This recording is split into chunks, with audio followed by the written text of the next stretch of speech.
matondo mingi betuke vuanda kiambu ya tete betosola kuvutula matondo na nzambi tati ya beto yandina mepesa beto kilokola ya na lemvo ya yandi beto mekuisa na lusambulu ya nkokila yai matondo pe samuna mambo ya ngizulu ya mbote ina kisielo ya nzambi mezolisila ya beto nyoso bika kumbu ya nzambi ya kukemboswa batata na bamama mbote ya beto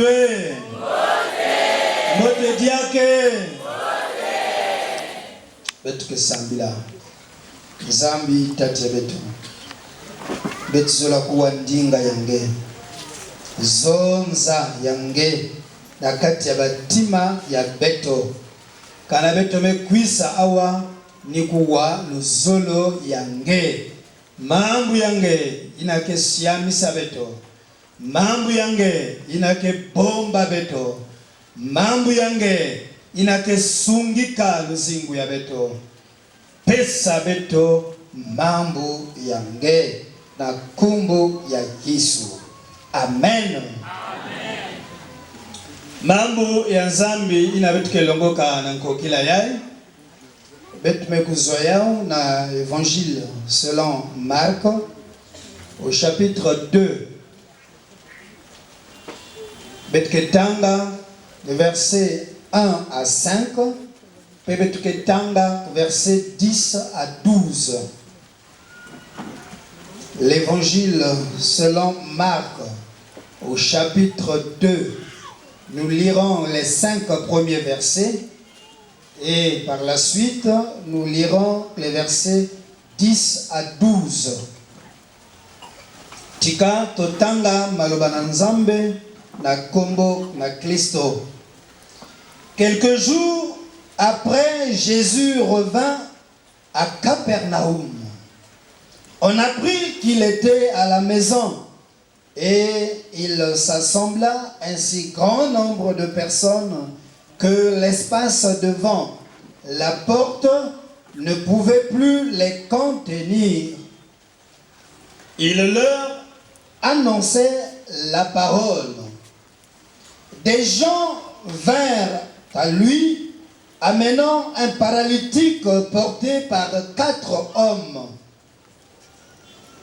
Comme il ne pouvait l'aborder à cause de la foule, il découvrit le toit de la maison où il était. Et ils descendirent par cette ouverture le lit sur lequel le paralytique était couché. Jésus, voyant leur foi, dit au paralytique: « Mon enfant, tes péchés sont pardonnés. » Verset 10.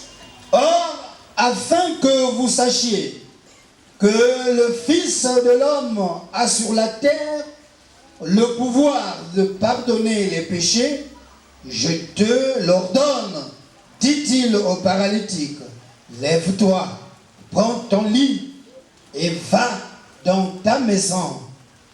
Et à l'instant, il se leva, prit son lit et sortit en présence de tout le monde, de sorte qu'ils étaient tous dans l'étonnement et glorifiaient Dieu, disant: nous n'avons jamais vu de pareil.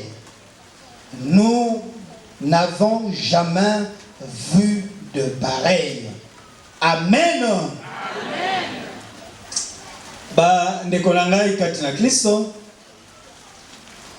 kati na bomoi na biso na luzingu ya beto.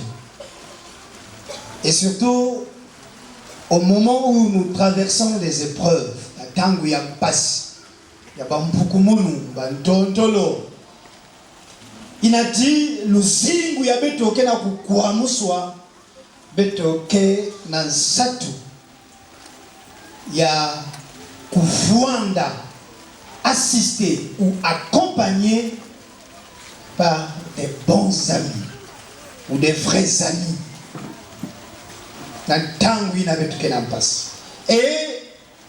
Mambo ina betu metanga ke na ku illustre lakini na kulakisa kifuani ya mutindu ina.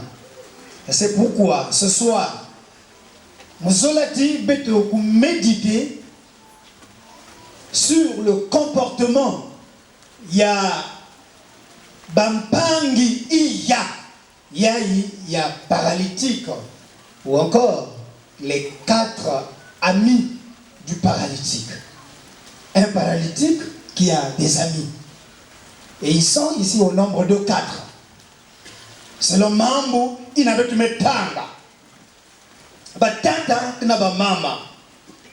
Mutindi betu mekuwa na mambo ya nzambi inabetu kutanga.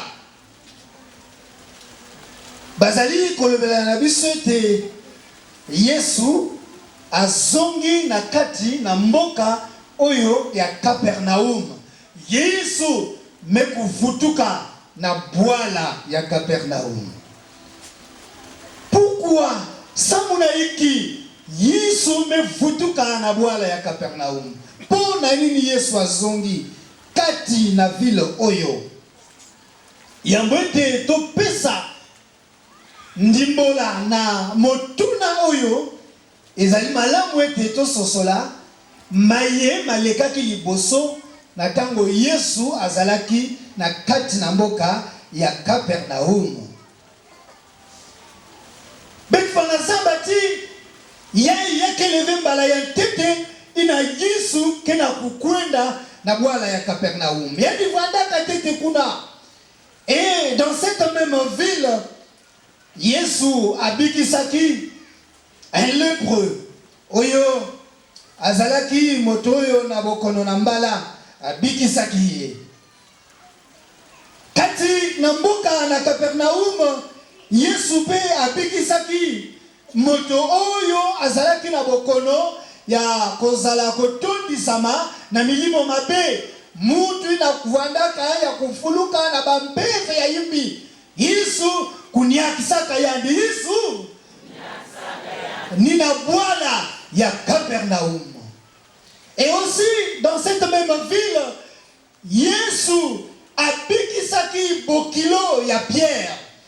Yesu kuniakisaka ya belle-mère de Pierre. Na tangu ya kuendaka na yuzo ya Pierre. Na kati na visite ya yandi talaka bokilo ya Pierre vandaka na kimbevo. Na Yesu pe abikisaki ye. Dans cette même ville, la Bible nous dit que Yesu abikisaki bato ebele oyo bazalaki na bokono ya ndenge na mboka ya Capernaum. Et déjà par là, Bethléem d'Azonzati, et donc le ministère de Jésus na Galilée et plus précisément na Capernaum, yabe talana mutindu ministère ya lulendo, un ministère puissant. Inatiyani me nyakisa babantu mingi, inatiyani me salisa babantu mingi, inati yani me natalu sadusu na baina mingi kuvandaka na mpasi. Mais quelque temps après, Jésus s'était retiré de Capernaum. Eni katuka kene kwenda bisika ya kaka. Na mambo ya nzambi betu metanga yakina kuzonza na betoti. Quelques jours après, Jésus revint à Capernaum. Bilumbu mekuluta na Yesu mevutuka na bwala ya Capernaum. Oh, bampangi ya munu déjà par là, Bethléem da tuba ti attention ya Yesu ndalulu ya yandi mayindu ya yandi certainement voandaka figé voandaka tourné na bwala ya Capernaum samu na kutala mpe ba ina kina mpasi na bwala ina. C'est comme ce soir Yesu mpe zola kutala ba ina mekwisa awa na nkokila yai ba nani mekwisa ina ndi zola kubwabwana na bau ninga mutindu mutu na muntu mekubama lolenge oyo moko na biso ami bongisi pour na kokutana na Yesu iki Yesu mekwisa kusala plus précisément à Capernaum. Mambo beto metanga kina kutuba. D'abord, une précision que Yesu kelevé na nzoya nzambi. Yandi kelevé na temple ni na synagogue. C'est nabai yandi kelevé na nzoya nzambi ya nene, yandi kelevé na inzo ya batukutukunu. Inabaki na ubokila la synagogue. Yandi kelevé kuna. Mais ici Jésus est dans une maison. Betole datuba auprès d'une famille. Yandike na kati ya inzo ya babantu. Il n'est pas au temple, il n'est pas à la synagogue, mais na kati ya inzo ya babantu. Oui, baina kena kufengoni na kibibila, bakena kuzungza ya kaka certainement comme il avait l'habitude d'aller chez Pierre. Donc il y a une vandaka na inzo ya Pierre. Ina kena kufengoni na kibibila, kena mayindu ya mutindo ina. Mais iki yandi kena kusala na Capernaum. Mambo ya nzambi inabeto metanga kena kutubati Yesu kena kusamuna mambo ya nzambi na kati ya inzo inabame kuyamba yaki. Yesu azali koteya maloba na njambe na bisika to na kati na ndako oyo basili koyamba ye. Salam. Sambila.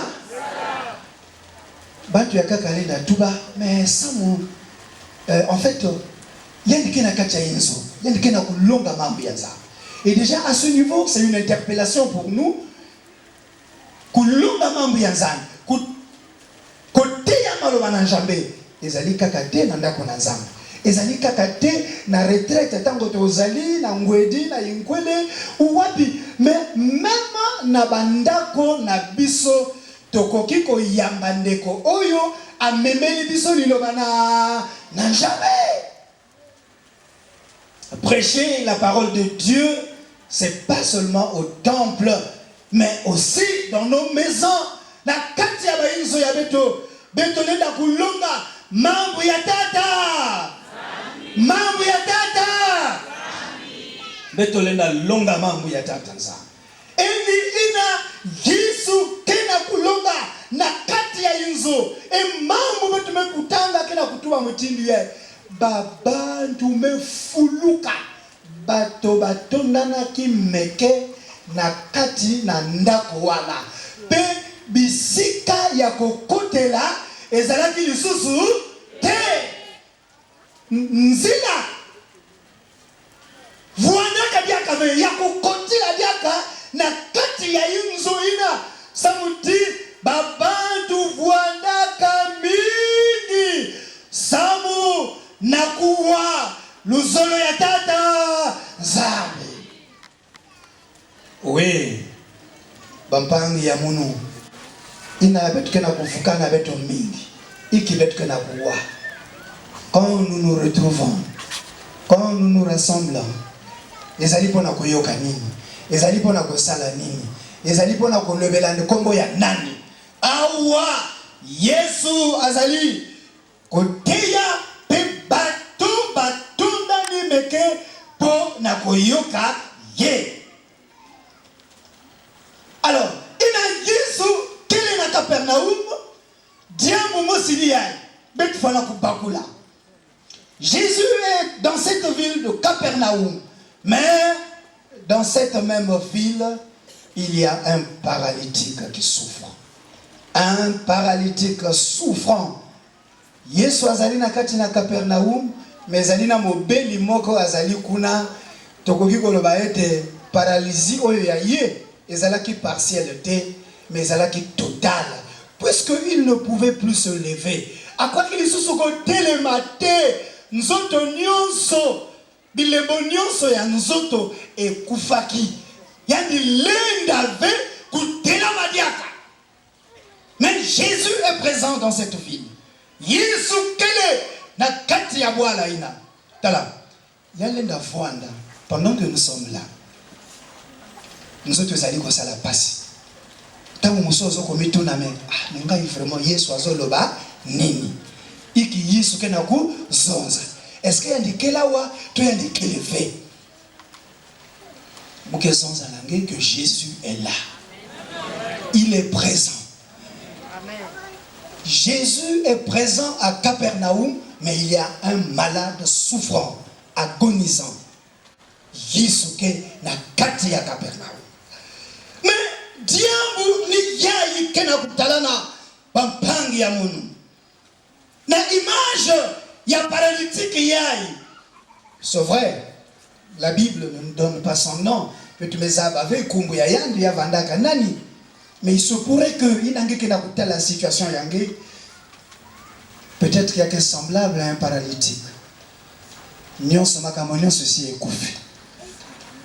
Donc la moto a sali AVC. Nyon so et baby. Ils ont la moi activité na yo yo zwelaka ya me voada.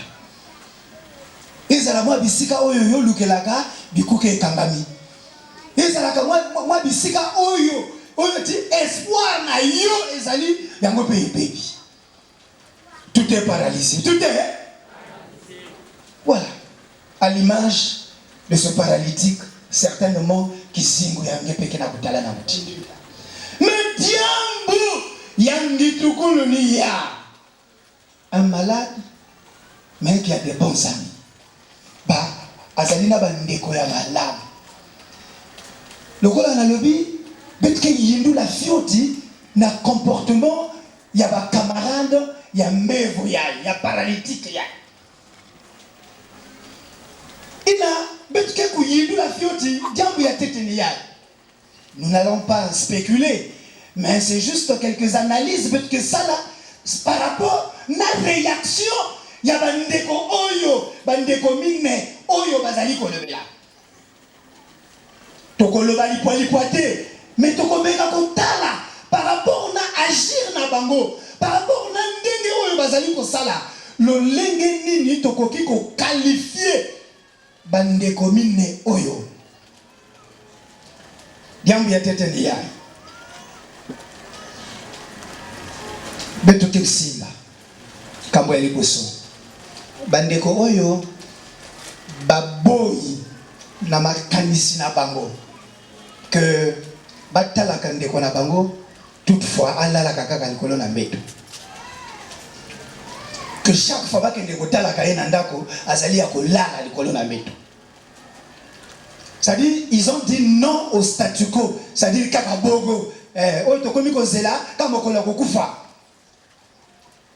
tango mosusu tokoki kozala na bandeko yo kanisi baza bandeko malamu mais iki bakena kuzonza nange bakena kuzonza iki mpange beto ina belaka ina kena kimbevu beto ke vanda surprise kana beto meku atiani mekufwa. Voilà ce qu'ils attendent.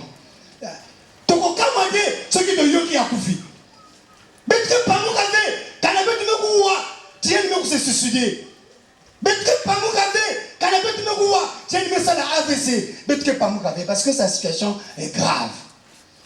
Mais ça nous n'avons pas il y a. Ils ont dit non. On ne va pas continuer. Il y a la situation ya mbangi ya beto kuvwanda kaka mutindu yali. Trop c'est trop. Ils ont refusé. Na ku continuer à kutala mbangi ya bao mutindu ina. Oui.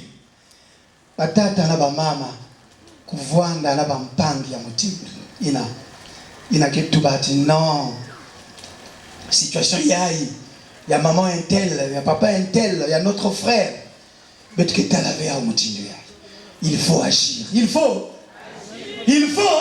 agir. Donc c'est la kaka tete to yoka akufi. Non, loin de là. Diamu yenzole. Inakila kutana na katikati na ba. Ni Haïti. Bakele na confiance. Confiance na yiki. Parce que ils ont été informés que Jésus est présent dans cette ville. Il faut tout memande qu'on a vu sur namakolo ya Yesu. Namakolo ya nani? Il faut tout memaye namakolo ya Yesu. Tozana elikia.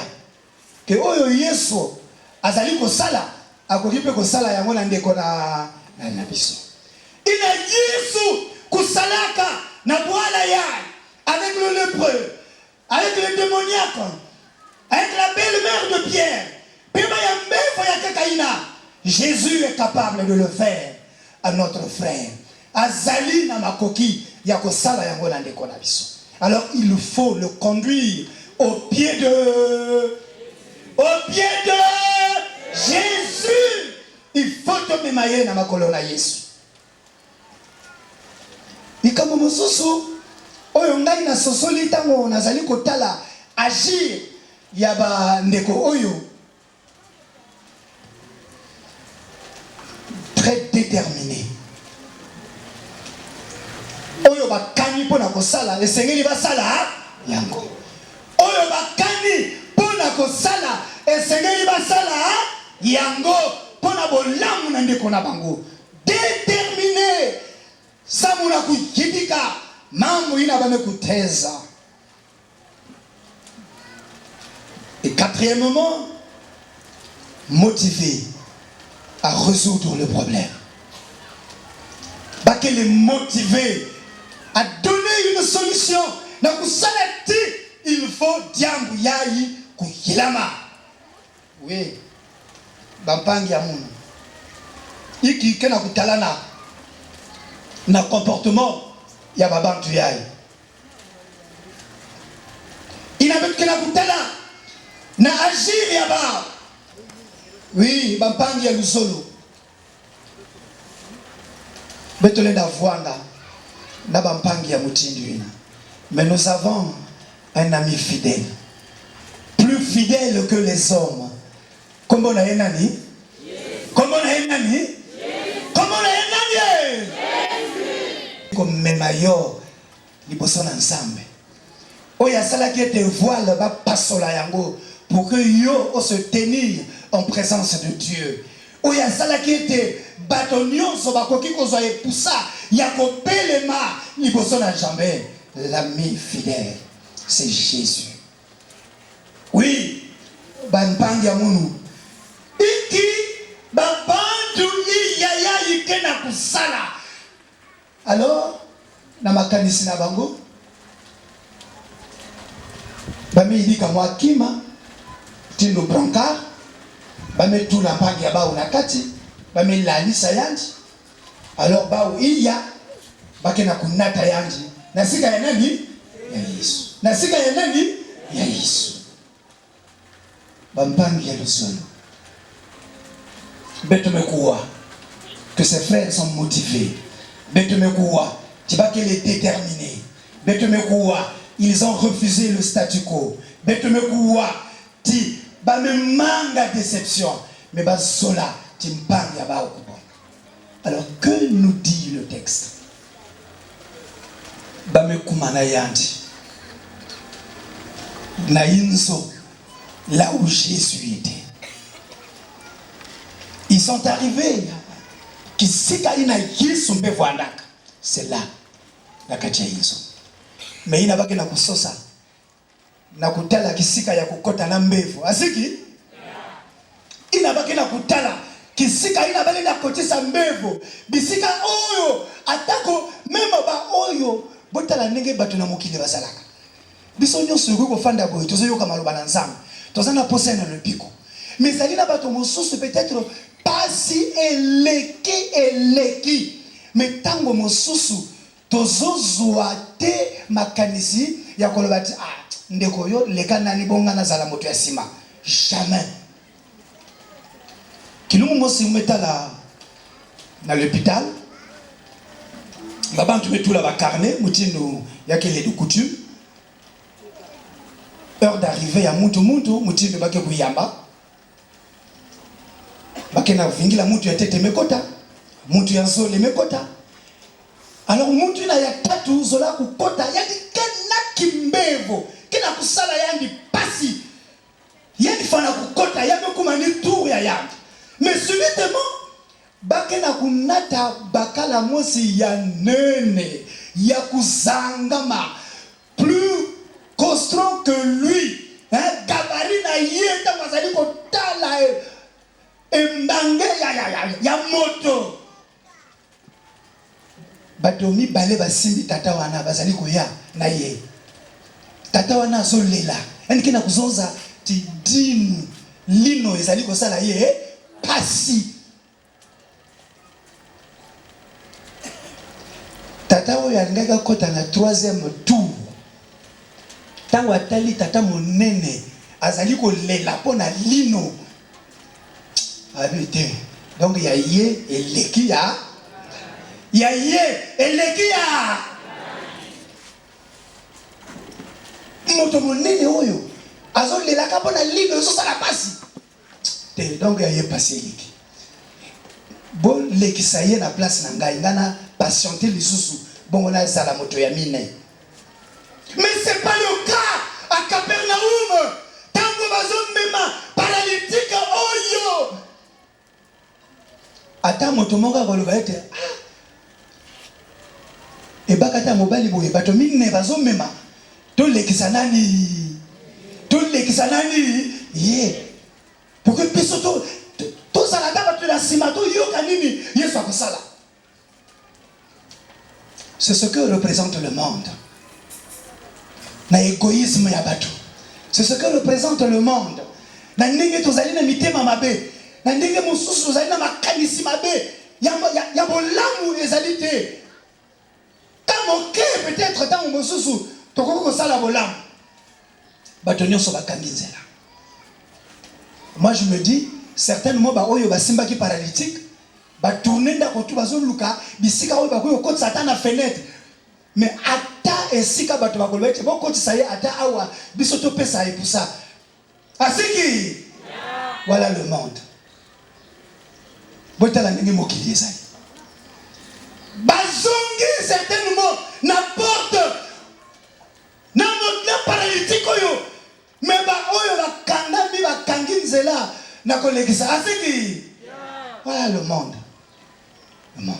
Mais likambo ya motuya de détermination ya bandeko wana. Bolobite même atako mokili ekangi nzela. Même atako mokili ekangi nzela. Na kombo na Yesu tokokota. Na kombo tokosala nini? Tokosala nini? Parce que déterminé, motivé pour na kosala bolamu. Et c'est qu'il tokota. Batele mina mobile. Alors balobina. Lokola mokili ya kangi nzela. Biso toko mata likolo na ndako. Toko mata na toiture. Betoke ku monter na toiture ya nzo. Peu importe. Même à ta toyibi, mon colon d'à côté. Peu importe. Oyeko ya, oyeko ya, Talatamo mosusu. Na konzima na biso na Nzambe. Photos à la bateau. Oyo ba koyi kozwa ba risque. Il faut oser. Il faut qu'on mette en sorte que ça la dit. Tango mosusu bomo. Est-ce que yeko simba nazali koloba na moto moko awa na poko na lelo. Yo moto so bangaka. Tu ne veux pas t'engager. Tu ne veux pas te déterminer dans les cambo ya kosala. Tu te dis est-ce que yeko simba? Tu yeko simba te. Ah, j'avais déjà tenté. Ça n'avait jamais réussi. Est-ce que yeko simba na poko na lelo? Yeko simba, il faut être déterminé. Il faut être capable à oser, à prendre le risque. Il faut te mata dans les colonnes d'ako. Même madame mokolo ndako soki akoloba nini aloba na oyeko ya. Le risque de ces 4 hommes les années. Tango ba mati likolo na ndako balongoli tolo ba batolo balongoli batolo yanga na ndako. Tala ba risque ndako ya yote. Omoni kondima makambo asalaka. Kondima akomema yo kosala makambo susu oyo bato na mokili bakoki kososola te bakomona yo lokola kizengi bakomona lokola moto na liboma. Est-ce que réseau ekimi o nini te eza réseau te eza nde kondima eza nini kondima balongoli toiture etango bazolongola toiture bisika oyo bakokotisela ndeko na bango batali dimension malamu et boyebi tango tozali na nzela na Nzambe faut que ozalaka précis même tango tozali kobondela faut que ozalaka précis concis dans tes prières kosambelaka lipalipate hein okozali kambo osangisi ozuya bana okei na poto ozomi ozuya mboka ozate kosangisaka te sangisa ezali ma be faut être précis dans tes prières et bango bazosalani bisika oyo bafongoli lidusu côté ba me katula tol ni na direction côté Yesu mais ça la yiki mais voilà il faut être précis hein tangu kaka ngeke samila kaka mutindi parfois mambo ngeke na kuzonza ngimosi ngeke na kuzaba diaka ya ou fait ça c'est grave ah donc ta vie de prière c'est pas comme ça na kinzambi yange mutindu ina fait ngezaba iki ngeke na ya ou sat ozali na posa ya nini esengeli oyeba kosenga lokola bongo te.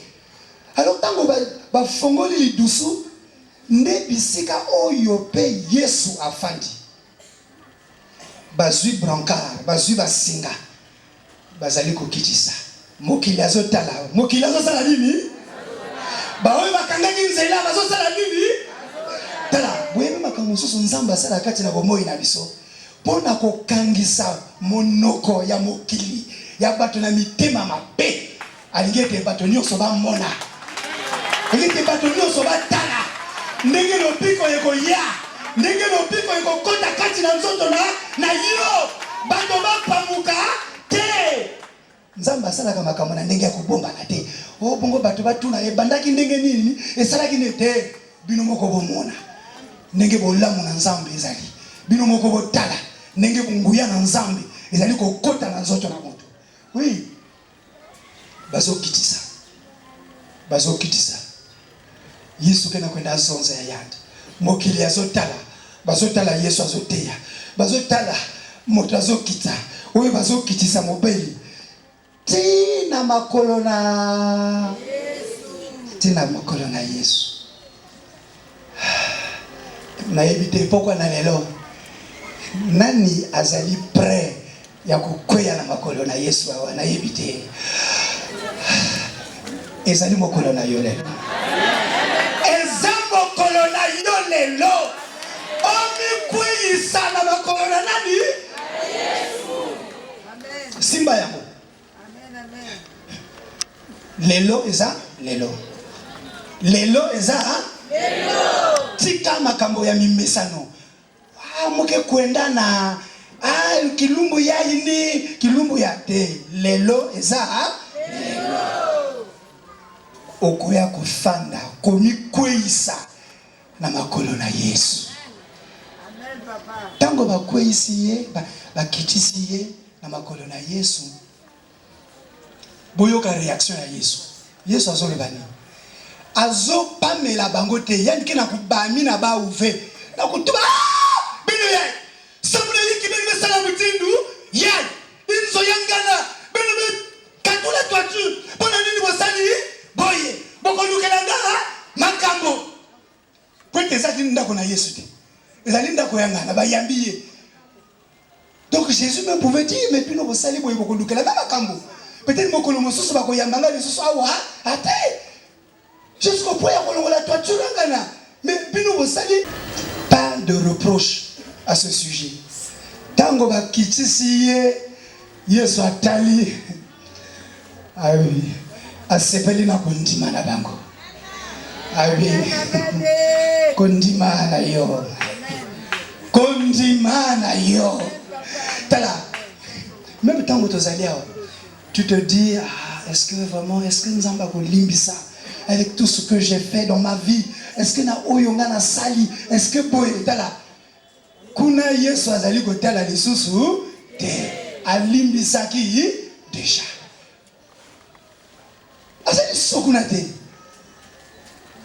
mazana posa na kundima na yo na pokwa na nini azoloba epai na bango. D'abord ce qui to tangi malamu maloba oyo nini Yesu azali koloba alobi boye. Jésus voyant leur foi dit au paralytique, mon enfant, tes péchés te sont pardonnés. Jésus voyant leur foi. Boyebi tango mosusu tozana ba beli oyo bazalaka compliqué. Ceux qui mo beli oyo azalaka compliqué kwa koloba boye na sina lembi.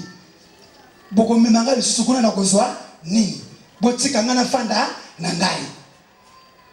Mais il s'est donné le malade aussi. Oui, tango mosusu tozali ba beli. Iko zalete na poko na lelo ina beto kelawa. Yakena muntu mezonza na ngebeto kwenda sambila na culte intercession na lundi. Ngezo la kuisa veille. Mais ina ngeme ndima. C'est déjà l'acte de foi. Kulakisa kiminu ya yange. Jésus te dit ce soir, mon enfant, tes péchés te sont pardonnés. Voyons leur foi. Kotala kondima na bango. Kotala. Nangina loba awa ete. Tout se fait sur la base de la foi. Bozoyoka, benke na kuwa, nyonso inabetoke na ya unsatu. Ça se fait sur la base de la foi. Kanangeke na kiminu ngeke tala ya. Li ina Yesu me yangalala na kutala kiminu ya bantu ya. Na kutala ti balenda kunata mbevo ti na makulu ya yat. Oui, devant Jésus, c'est la meilleure place. Et ce qu'il y a malamu ezali te mosika na Yesu. Ezana bisika mosusu tomona katieza malamu. Mais esika oyo eleki malamu na kufanda ndena makolo na Yesu. Fanda na makolo na Yesu yoko mona bolamu. Fanda na makolo na Yesu yoko pambola ma. Fanda na makolo na Yesu Yesu akutela yoboye. Lokola mama oya simbi mwana.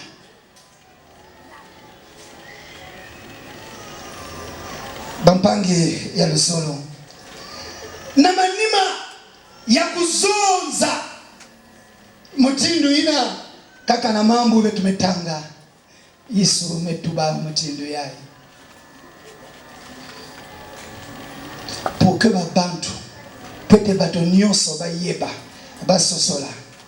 Ti mwana na moto, mwana ya muntu kena lulendo na kuyambudila masumu alobika ngetelama na ngekwenda yange. Abi, mon fils, lève-toi et marche.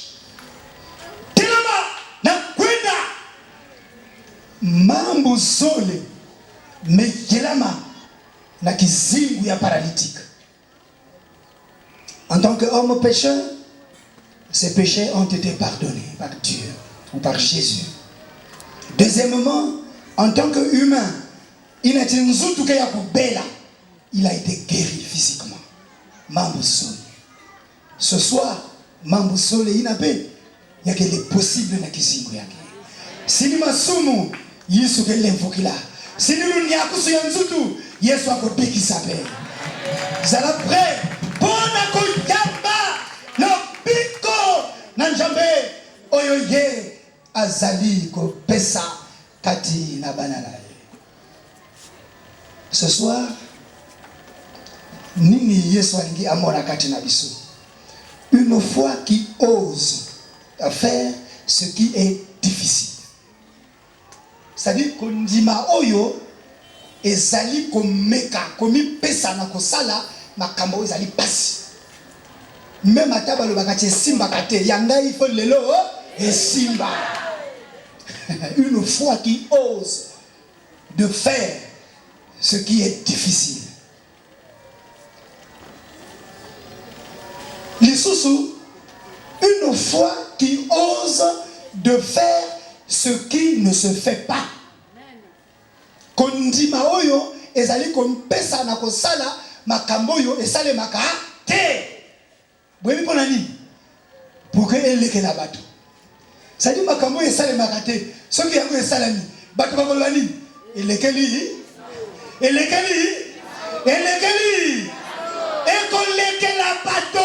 écoleke la bateau.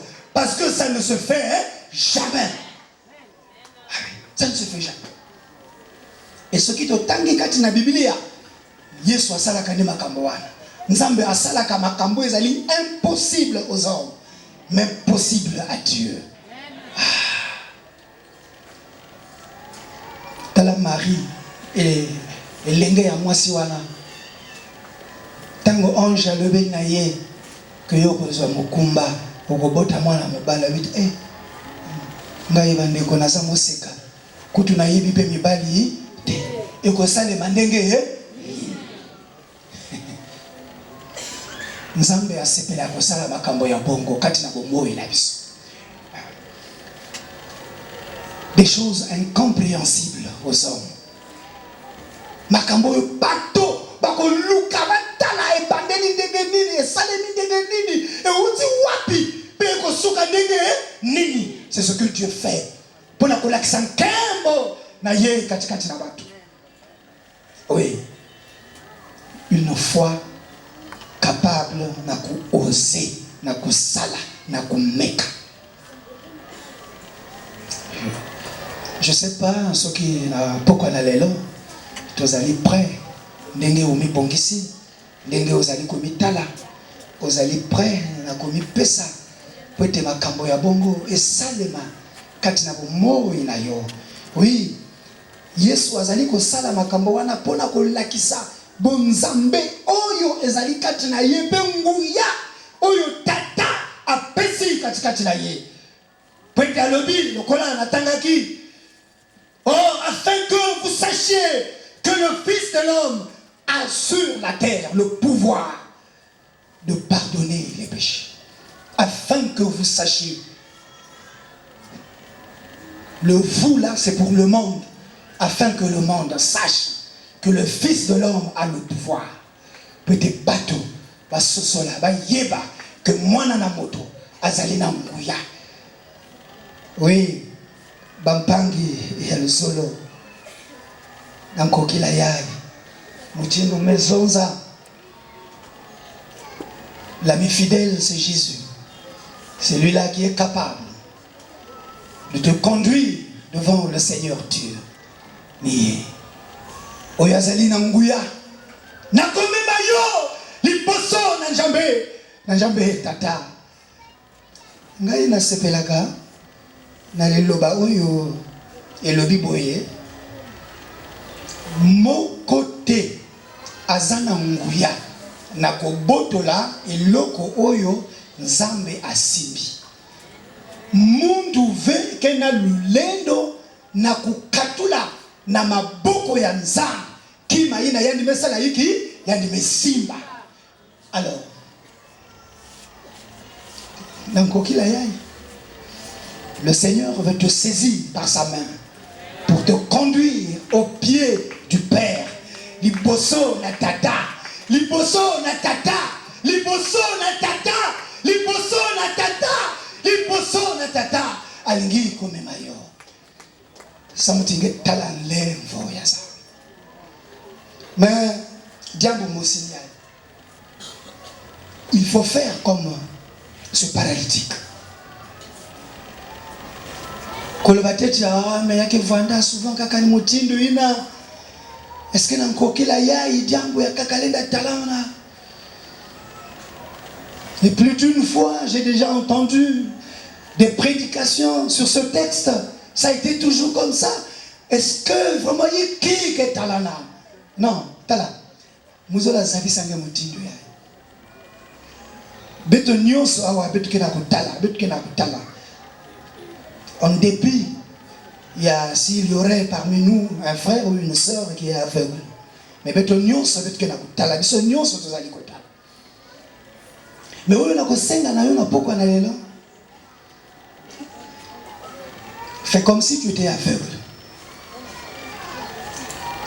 Fais comme si aux hommes Nathalie comme mon côté.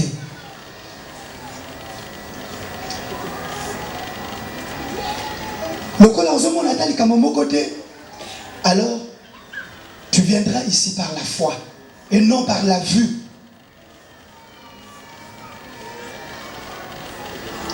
Quand tu comptes dans l'intercession, tu viendras par la foi et non par la. C'est pas la mise sur la vision. Mais on yaka awa na kondima. Même ata oyebi esika oyo, oyebi na basali oyo bazali awa, na ba intercesseur na kilombo zali koyeba, chorale ezali awa. Tu viendras par la foi.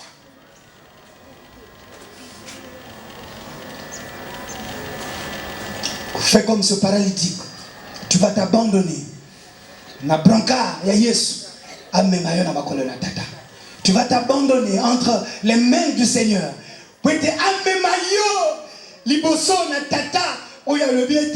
Je suis l'Éternel qui te guérit.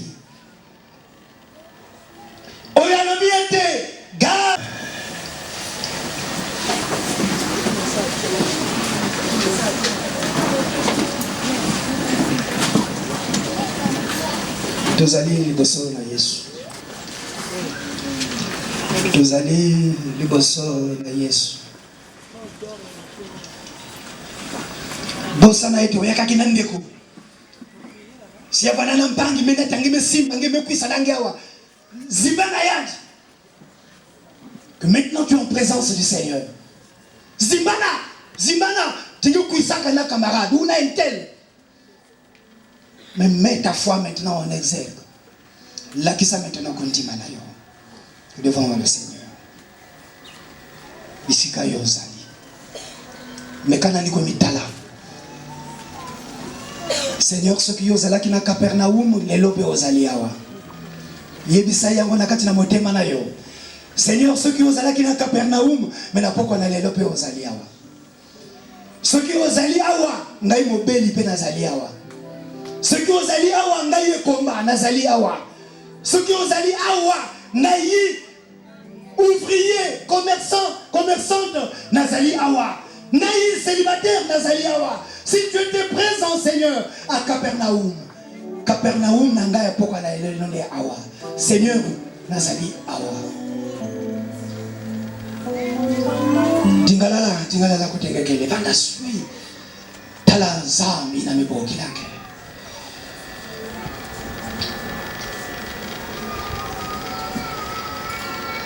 Kwanza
Alors, ceux qui osent aller près maintenant, tu peux avancer maintenant. Tu peux avancer maintenant. Ceux qui osent aller près,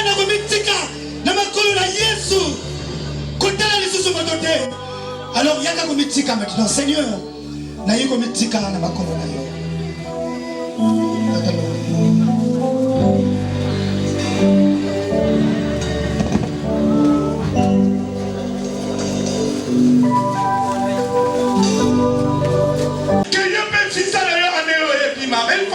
le Christ puisse parler maintenant. Il faut que le Christ puisse parler pour que cette détermination puisse avoir son sens, puisse avoir une réalité, puisse avoir ce qu'il faut. Il faut que le Christ puisse parler comme il a dit à ses paralytiques. Prends ton livre, prends ton livre, prends ton livre. Lève-toi. Tes péchés te sont pardonnés. Samira la Tavia, bonne-la. Yesu Loba, Samira la Timenge, tu es là, tu connais ta détermination. Pour cette année-ci, tu connais là où tu es déterminé. Est-ce que Zali Nakatia, activité et commerce? Est-ce que Zali Nakatari Kamoyama, il y a quelle détermination dans ta famille? Tu t'es déterminé pour quel objectif? Mais tu vas atteindre cela par la grâce si le Christ parle.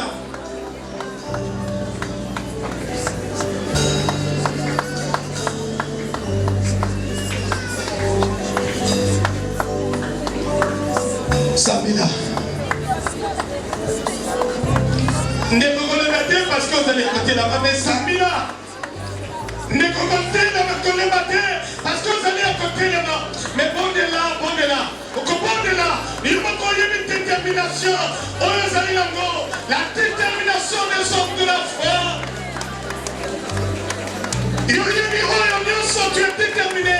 N'a vous foutre le corps de ma bande. Parce que il faut la réussir. Il faut la réussir. C'est pour cela que tu es déterminé de donner ton salaire chaque fin du mois. Non, pas de la côte à quelle mon frère et ma soeur. Maintenant, on va que Yesu là pour les études de la maman. Yesu là pour la nuance, pour que la réalité, de la réussite, c'est la réussite. Et pour moi, pour que c'est la réussite. Et ça là, on y est, vous allez déterminer.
tozali kopesa kosenga na mosali na Nzambe Papa Romarika akoyaka kokoba kobondela na détermination ozali nango na ne oyo na batango nyonso na kati ya likambo na yo pour que ezala na sens, pour que ezala na réalité nango Nzambe aloba mosali na Nzambe.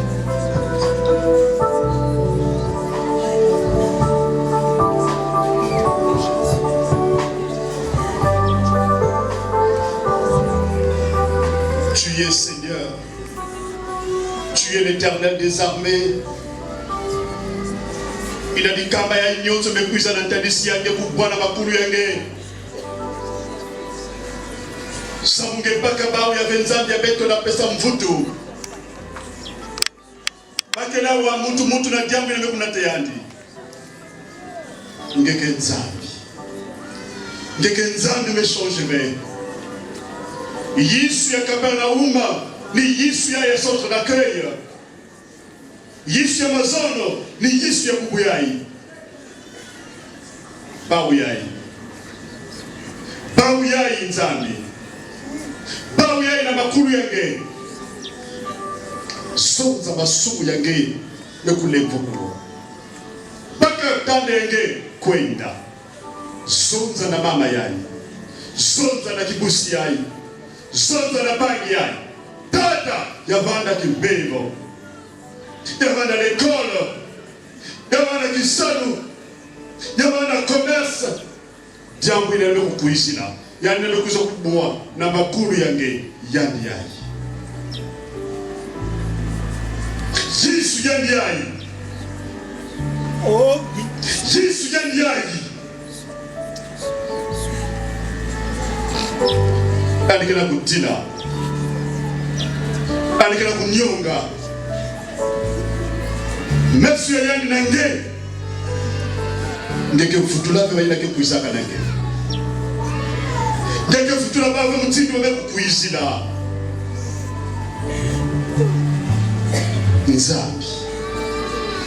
Nzambi ya lulendo. Yesu nemekusonza. Samu inza kubakulati. Ngekela lulendo. Ya kuvukisa. Sala kimangu. Samu ngeke nzambi ya mimangu. Samu yai kwenda kusonza. Yesu mekusala yako. Yesu mekusala na kizingu ya mundu. Umekwenda vea baba. Mekufutuka mekusua. Éternel sauve. Éternel sauve les malades ici présents. Éternel donne le travail à ceux qui en cherchent. Éternel ouvre les portes à ceux qui veulent aller ailleurs. Éternel dis un mot, Seigneur notre Dieu, sur ces foyers qui sont en train de brûler. Éternel apporte la paix sur ceux qui n'en ont plus. Jésus. Jésus Koubabeto. Jésus Koubabeto. Jésus Koubabeto. Jésus Koubabeto. Nyakisa. Imango bina biwasa dilaba yeto. Imango bina tusolele kumonando. Imango bina ofumundo. Imango bina tukie kole kumonando. Imango bina ofumundo. Imango bina tukie kole kumonando.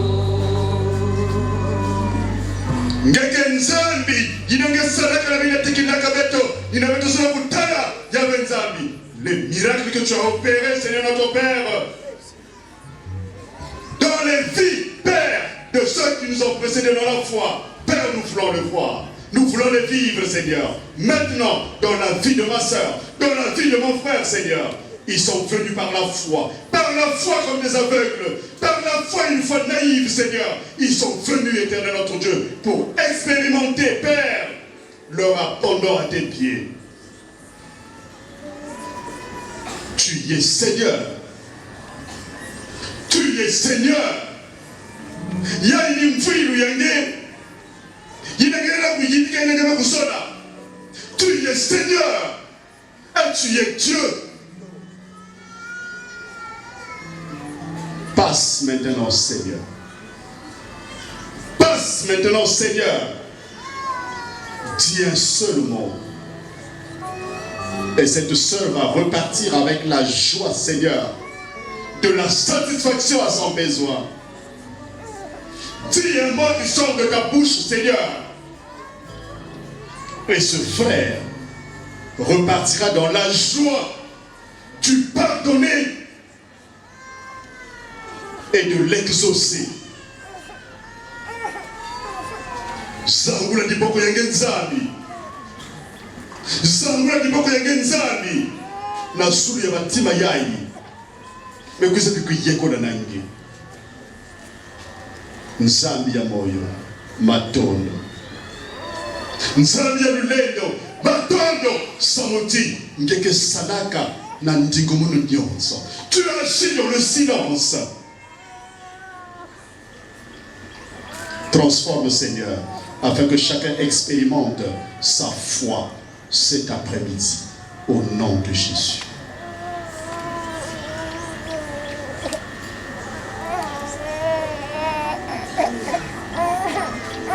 Amen.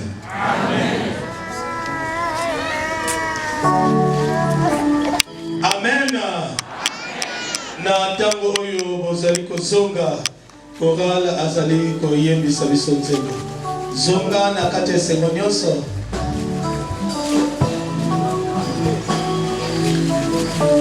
Zonga na kati esengo nyonso.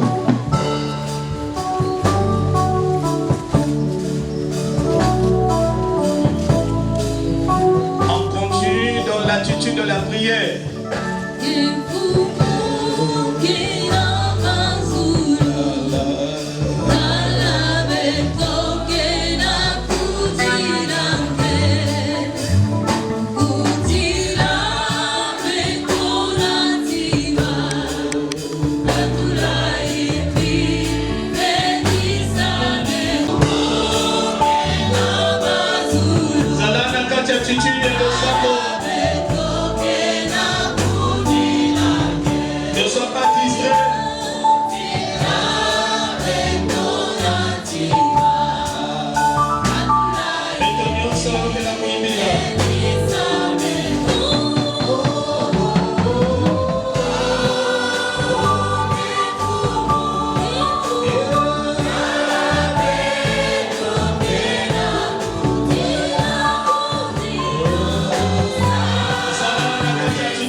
Que c'est sûr et certain, les médecins n'attendent pas les marques. C'est sûr et certain, ce paralytique a été consulté. Mais les médecins n'ont pas les marques à terme yaba. Qui le collègue, mais que ça, bila ça, on a pas une union sur mes pics à ma mère, on a une so. Il n'est qu'à ma mère foutu la naïso. Dans l'hôpital, on va mettre ma poêle, on va mettre nos figues, la caca ma bille, on a une so. Et même la carrière, au yébinde qu'on a eu, au yaza qu'on a l'hôpital. na kati ya famille ndeko oyo azali kopela lokola keiko yoka na makomi awa nde bato mine wana bamemaki mobeli bamemaki ena ntango oyo azala kuna na ndako azali kopela ndeko na yo mama tata oyo azali kopela yo ozali na ndeko ngeke na mpangi nakena kopela na kilokola ya kote keikele bukelo badagege telama tokomema mobeli wana na maboko na Yesu na makolo na Nzambe kemoko Nzambe asala apesa mino oye koki protopo elelo ikamo esalema na baina nyonso peke telama inanemesa bangeme kumaka na traitement à vie soko meli wakisi attention na teboko dala te soko meli wakisi wana ya diabete yoko bakangola te okoma na traitement à vie oyo kokotika te na ndema wakoto ozali pe okotelema biso nyonso tokoloma Yesu salela biso ya koleka tokende Yesu salela biso ya koleka Yesu salela mobeli ya koleka Yesu salela mobeli ya koleka Yesu salela mobeli ya koleka Yesu salela mobeli ya koleka Yesu salela mefo yine ya kulutila Yesu salela mefo yine ya kulutila ya kulutila ya kulutila ya kulutila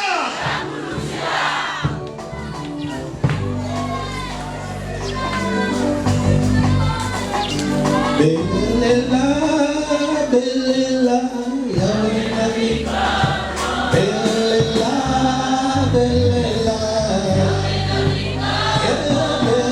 Belela, belela, ya wenabika. Belela, belela, ya wenabika. Elia, belela, kiawe. Elia, belela, kiawe.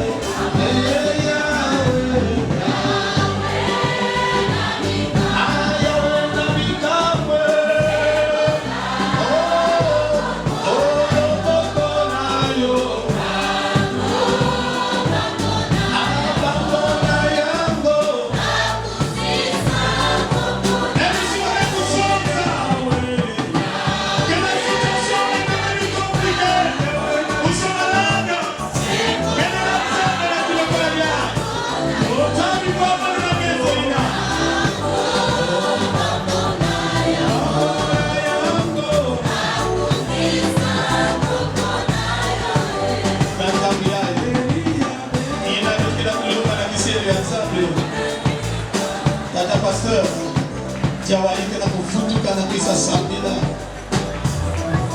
Nzambe kusala ngitukuru na kata babefu yina mepika na inzo na lopitana nyuso Nzambe kusala na kata lisele ya kukumaka na treto mahavi Nzambe kusala ngitukuru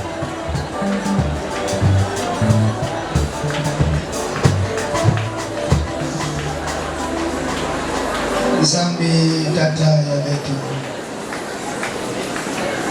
Beto metondange ina meyonzika beto awa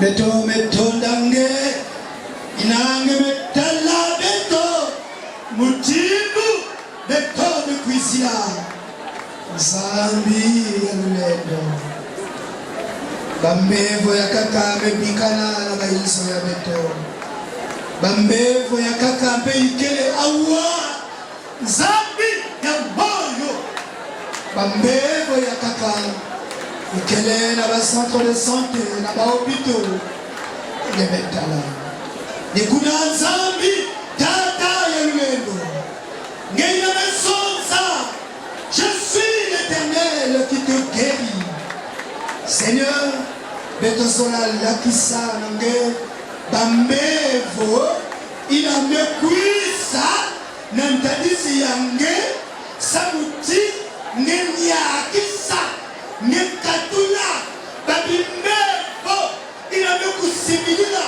bansutu o Nzambi yankenda babimbevo ya kaka kena kutungulia manganga bokono mosusu ezali kolongwa te atako babeli bazali kozwa bakisi Nzambe tata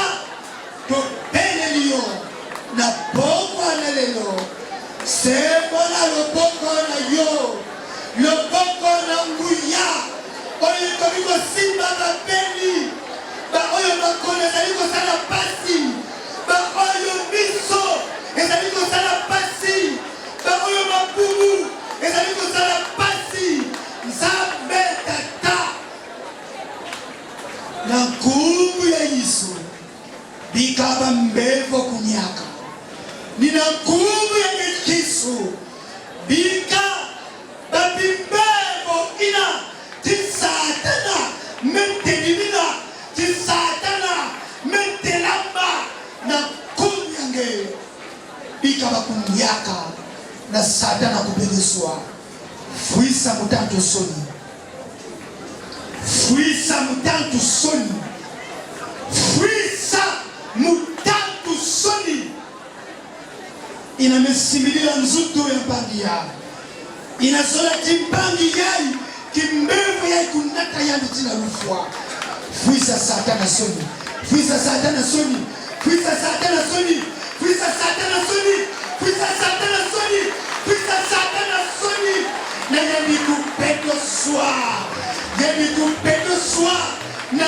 nguvu ya Yesu oh fumu ya neno bikatiba mbevu kunyaka babi mbevu ina kena kutalana ve babatu kina kuzo mandanga bazali kumelakisi bazali kusala wenzame ya ndenge na ndenge kasi mokono ezali komona na te na kombo na Yesu sikete mokono emonana sikete mokono epima kati na nzoto oyo kati na nzoto oyo kati na nzoto oyo tolobi na kombo ya Yesu bima bima basika na nzoto ya Yesu la sibilila basika na nzoto ya Yesu la sibilila basika basika basika na kombo ya Yesu bikalundelo ezambi kutalana kikisu kele mort. Souviens-toi Seigneur que tu nous as dit tout pouvoir t'a été donné dans le ciel et sur la terre. Obikatiba mbevo kunyaka babangi na kena kunyonga tata Nzambi samutiba metuba laba ba me descendre sans âme. Objectivement nous ne pouvons pas te traiter ici par rapport à l'expérience ya beto na mutindu peki mbevo meku évoluer déjà dans nzutu yange. C'est difficile que beto ko administrer un traitement.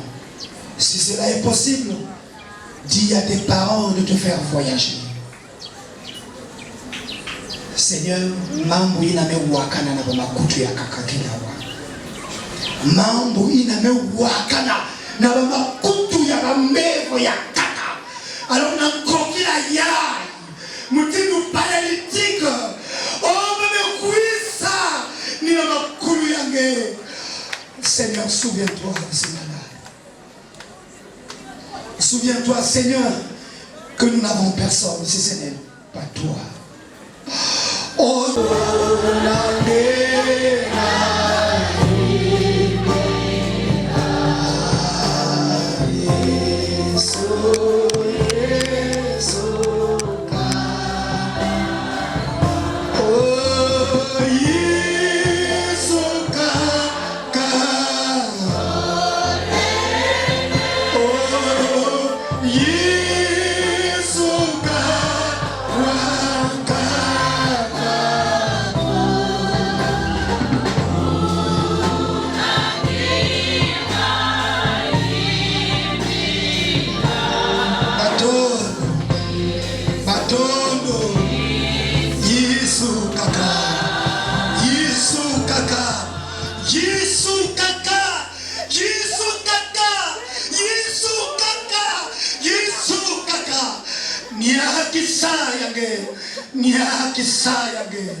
na kimfumo yake kukuisa.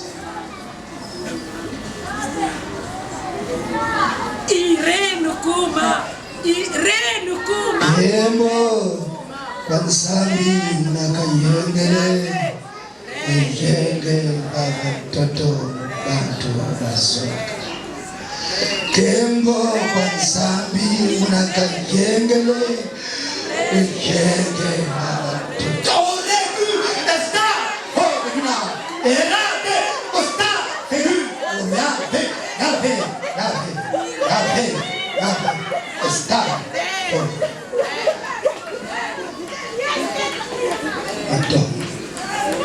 Bika kumbu yange kebusu na kumbu ya Yesu. Amen. Amen. Amen.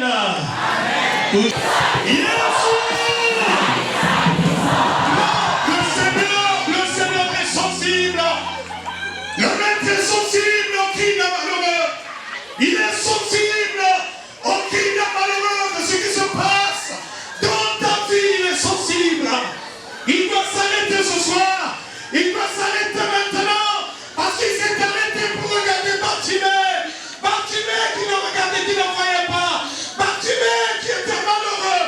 Mais le Christ et la nominalier. Oligina Salela Yanini. Bartimée, tu veux. Oligina Salela Yanini. Bisogno sotto wakanga risoso. Yesu sali sali sotto kagere. Mais quand je dis le mina koganga, Bartimée ne pas quitter. Yesu sali sali sotto kagere.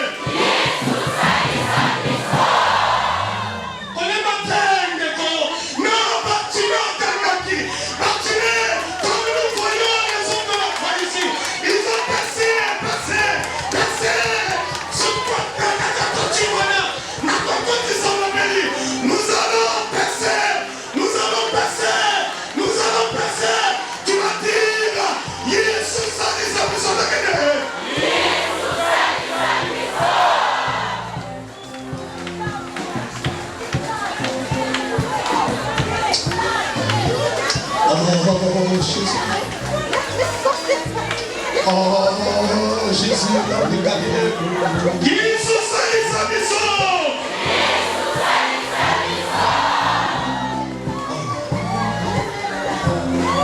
Tokosenga ayo tozalaki na pombo ya kolala soki butu ekomi okomi na pombo mpo na milima mabe okomi na pombo soki butu ekomi soki butu bakomo na yo elekaka makasi nde na butu kana sikokila nakuma nge nakuma na poma paske babina ke na gata na zumi ya to paske bakuma babebi bandosi ya bamvita bandosi ya mutino mutino inake na kuwamisa nendosi na kinokala ya sokozali na biso awa oyo butu epada yo ekomi butu ebitumisi yaka belema liboso awa ngekulisa na matwana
Motindo moyini a enchaîné ebele. Oya sali ba chaîne na nyonso. Elelonde ba chaîne wana il faut ekatana. Butuna yo koma lokola chaîne oye kanga makambo nyonso bimbefu na nyonso ina kilokola ya. A chaîne wana ekweya na komo na Yesu na komo na Yesu. Ezali kokweya na komo na Yesu na komo na Yesu. Ntabuya ndingala la kotengekele betuke na kuboki la kisele ya Nzambi mama longi zali koyaka kobondela kitata Nzambi kutatamana kubambukila bisele moyo kwa kila vande ya mzuno shele la nyonso ina tatamana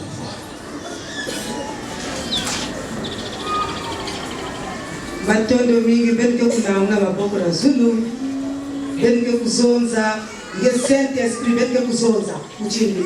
Nge Saint-Esprit. Nge Saint-Esprit. Kena mbele yeku yeku.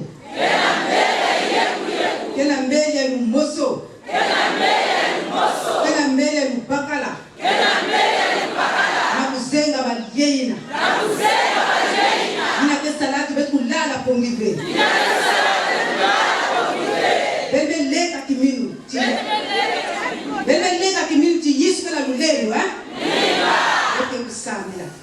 Yave Nzambi. Yave. Bebe kutura wabane ngena mtansia.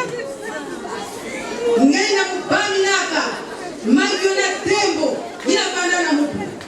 Na kupanda wa bebe ina. Ina kesalaki makulala pongipe. Bebe leko Maria na tanisia mila. Bebe leko Maria na tanisia mila. Ngeke ya kudunga na kusonza jambo wasi. Mtini nzipa zete sonzaka. Oyi sutaki wasi. Dina banga ma. Bapa na kundara pongi. Bapa na kundara pongi. Na mkumbi ya mkunja baka bebe na mkumbi ya nge. Oyi Yesu. Gina babangu. Sonza bati. Kelika ya ngidu kudu. Na kuna kutala bimangu ya mtini ya. Ngeke ya kudunga. Ngeke ya kudunga. Banda mabebe. Banda mabebe. Banda mabebe. Bapa na kundara pongi. Bapa na kundara pongi. Na mkumbi ya kama kuna pongi. Amen. Amen. Boza la kaka lokola ozale kotelema lingoma nyonso bako batikali kuna to kotelema koto telemi okosimba ndeko na yo oyo ozali pene pene ikesimba mpambi yange ina peno kele pene pene utuba na moyo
ndeko na yo atango yo bakartie nyonso ya Brazzaville comme envahi oba américain oba bébé noir oba nani à des temps même on a peur de marcher la nuit mais na kati ya bwana na nyonso kilokola ya ingeke sambila akati ya nyonso bitezo ina konzambi kusala na bantu ya beto konzambi kumwangisa bitezo ina mutatu mekisa kunda na kati ya bwana ya inabakina kuzonzila oba bebe noir oba américain oba araba inakena kusenga babantu inakena kufa babantu inakena kufua amama inakena kufua bantu ena inakena kufua babantu sans exception nous savons de quelque part comme le voit inantambu ya mingi betukena kutambula pena boma ena kilokola ya betuke pesa etondu ya beto betuke pesa bakati ya beto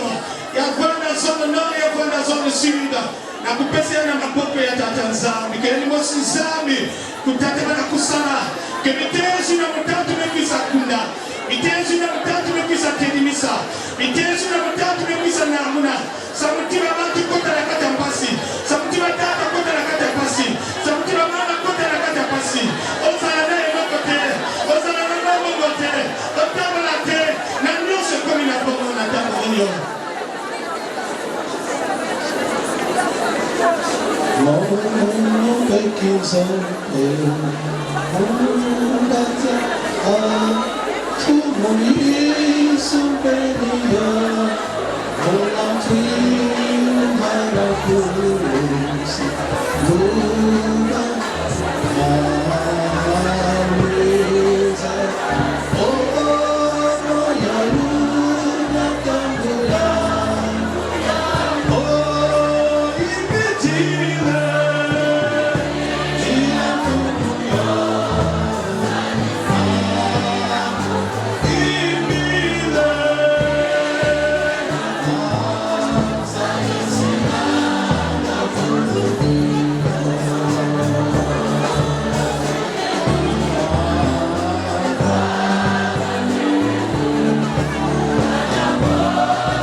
Kuchingalala mama mosi la comité que kuisa sambila ke sambila samuna ba quartier betu ke sambila samuna ntwena ke sambila samuna donja kutidina etela mana bwana betu ngeke sambila pe samuna paketo nyonso na kena kivuno ngeke sambila pe samuna babanda nyonso ya fioti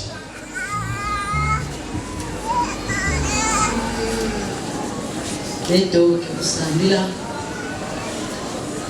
Mambo Yangeti, fais de l'Éternel tes délices, il te donnera ce que ton cœur désire. Nakedika nyonso tata nzambe. Inabeti mekuleke ya kiminu. Tingeke na katikati ya beto. Betike na kulomba na nge. Nina kulamu na maboko ya nge. Na bwana ya beto Kongo. Na kulamu na maboko ya nge. Sawa na kuyoka. Bambebe nyoso. Nina kile kintuani na ngeve. Bambebe nyoso. Nina kile kintuani na ngeve. Nina kile kusakini na babane ya beto. Nina kile kusakini na bakongole. Nina kile kutulaka beto bananga. Na bamamu ya mutina mutindu. Na kufwa babatu. Nzambi. Nzambi. Nzambi. Nzambi. Beto kena kiminu. Timuchini keme kuzonza. Na ndinga ya kisielo yange. Tu aujourd'hui, c'est aujourd'hui. Bika ya kuvuana mutindu mosi. Tata nzambi. Kaka beto wajina kele awave. Bika tiange kuzieta. Na bakate nyoso ya Brazzaville. Tiange kuzieta beto kena kulomba. Na mkumbu yange Yesu. Ngeti rien n'est impossible à moi. Ngeti que ton cœur ne se trouble au point. Croyez en Dieu et croyez en moi. Nina kiminu ina Yesu. Beti na kulomba na tadisi yange. Bika sikidumu ya bubu ya impe. Ya kufanda mkululu. Ya mpuana ya beto Kongo. Nina tia ngeke kulema. Na Kongo ya mvimba. Na kuyoka. Na kuvuza. Na kukula. Na kutabila. Ba Congolais. Samuti yave Dieu. Nge kukula kabani ya Iseleli. Bika tia kuvuanda. Kilumu ya mkululu. Ngeti chaque chose à son temps. Yesu kuna babane ya beto. Kuna babane ya beto. Inamekumaka bose bilau. Inamekumaka bose bilau. Ika bambazi yange kupaka bambele. Bambazi yange kupaka bilwazu. Ina satana. Mekusimi saka na babane ya beto. Yesu fuila kenda. Kuwa bitilu ya mama. Kuwa bitilu ya tata. Yesu. Yesu. Yesu. Yesu. Nge mtu kupesa kabeto babana ina. Nge mtu kia kusalisa beto mpe. Na kutamula ndandu. Na babana ya beto. Na kutamula ndandu. Na babana ya beto. Nikatiba mbebe nyoso. Inakele ya ngeve. Inakena kukwamisa babana ya beto. Inakena kukwamisa bakongole. Na nkumu yange Yesu. Munu nkundi yange mekulomba. Na kimino nyoso.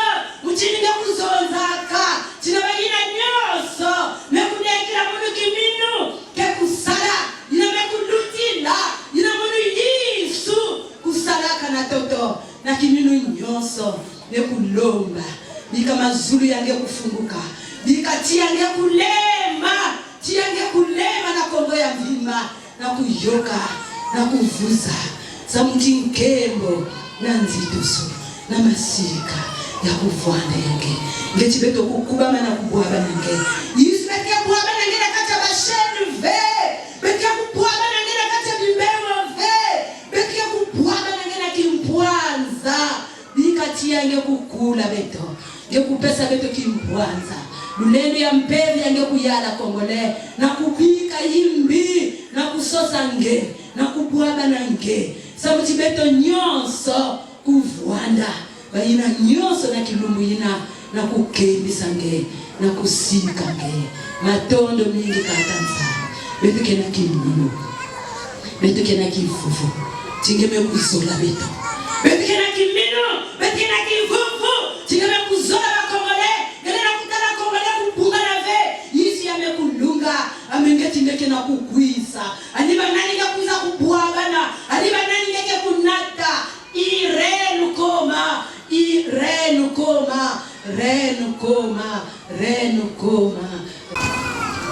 dia kanzambi sadisa kiselo yai mama ya inamesingudula nzambi ngeme kusaba kifuno inakena yale titange kebuta ngenzambi ngesadisa atami kakatano vwana ve tuiko pesa pe mwana oyo nzambe oyo binyonso oyo zaliko leka katikati na ye eyo nzambe pabola desunga bikisa pe mwana oyo matondi na nyonso osiliko sala na nebe oyo matondi na nyonso ko sala ne ko koba ko sala e yawe ko mona na komona yo amen amen amen chikaete toke de kofanda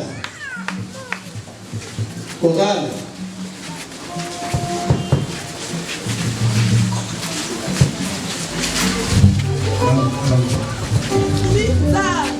zaliko zonga na kata kondima nyonso na kata esengo